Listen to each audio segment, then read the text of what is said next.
morning, you lovely people. Welcome back to Lily White Lane. I hope that you're all having a really good Wednesday and week wherever you are in the world and whatever you are planning to get up to. If you're new here, make sure, if you haven't already, to smash that subscribe button, give it a rocky right hook, hit that like button as hard as you possibly can, abuse all the buttons on the channel, including the notification bell, so you'll be let know and notified every single time we upload a new piece of Euros or Tottenham content. And finally, comment all of your thoughts and opinions down below. Without further ado, enough faffing about, and let's get cracking with this Snacking with Your Euro 2024 breakfast show, the show where we discuss all the big talking points coming out of the tournament, go through the big headlines and review the games from the day before and preview the upcoming ones. No games to preview today, but we will touch on the quarterfinals that are taking place this weekend, but we've got 2 knockout games of football to review and go through. So without further ado, let's delve into them. And I want to start things off by talking about Turkey versus Austria. What a game it was. What a game it was. France versus Belgium on paper, looks like it's going to be an absolute cracker.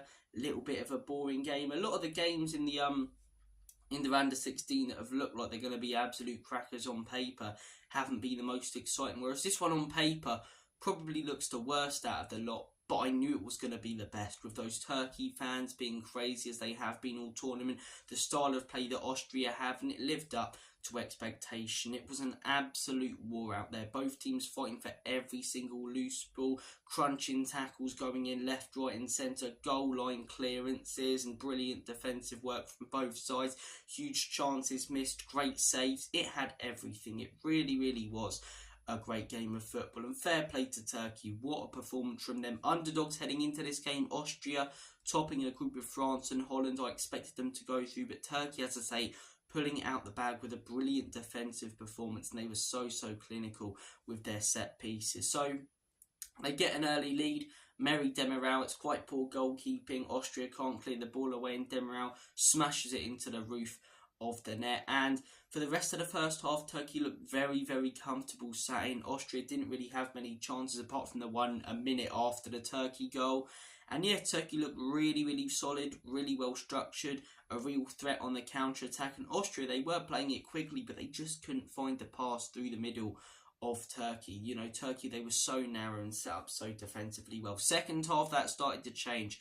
Austria were finding their way through. They were creating more big chances, and they probably should have equalised. Arnautovic had a huge chance, greatly saved. A couple of other shots from outside the box, but it's Turkey who get the second goal. Arda Güler, who's being abused in the corner and having, cups and shit chucked at him from Austria fans, whips in a diamond of a cross, and it's headed into the back of the onion bag by Demiral again. Those 2 players for Turkey yesterday were absolutely outstanding. There's another one who probably made the greatest save I've ever seen, and we'll touch on that in a little bit. But yeah, brilliant delivery from Arda Güler, fantastic header from Merih Demiral. Those 2 players excellent yesterday, and Turkey take a 2-0 lead, and I thought it's just not going to work for Austria tonight. They're not going to be able to put that much pressure on them now. They're going to, as I say, have to commit more and more players forward. That's going to leave more space in behind for Turkey. Turkey have got this. Turkey have done a job on them, but it wasn't that easy for the Turks. It wasn't that easy. Austria pulled one back. Great goal, as I say.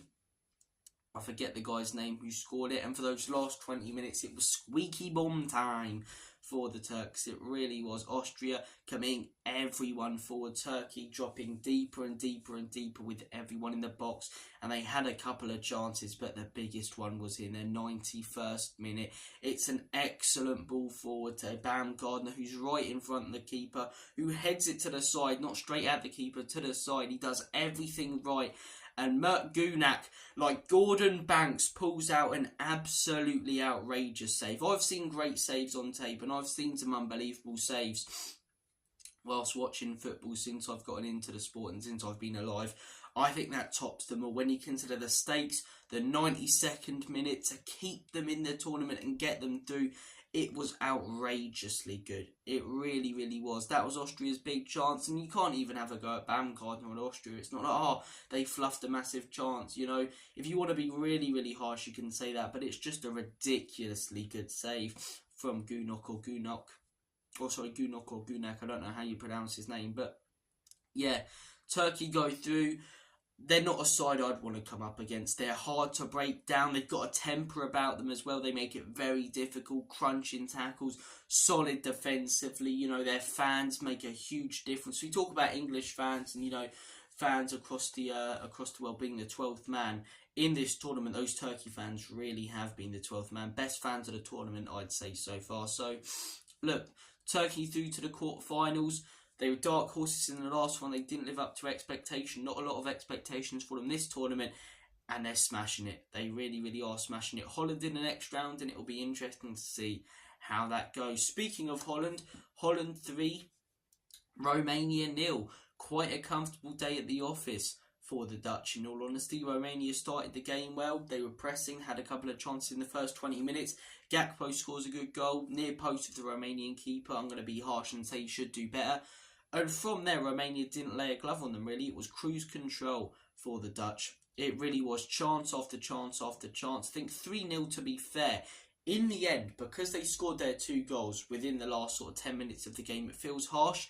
Really, it could have been 5 or 6 the amount of chances they had. Romania were clearing it off the line and, you know, huge, big missed chances from the Dutch. They were absolutely brilliant yesterday. Wasn't impressed with them that much in the group. Poland, I thought they were okay. Showed good character to come back. Their second game against France, quite solid defensively. Probably should have won that. That goal should have stood from Xavi Simons. But against Austria, I thought they were really, really poor.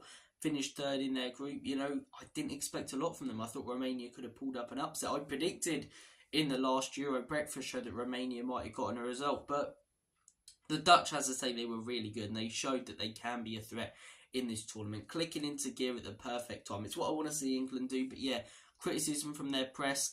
They've shut that down very quickly with a result and a performance like that. Gakpo, fantastic yet again. Donyell Marlin, 2 good goals, especially that second one. Absolutely fantastic. He has a lot of running to do from the halfway line, really, and beats his man and slots it away brilliantly. So look, the Dutch look a real threat.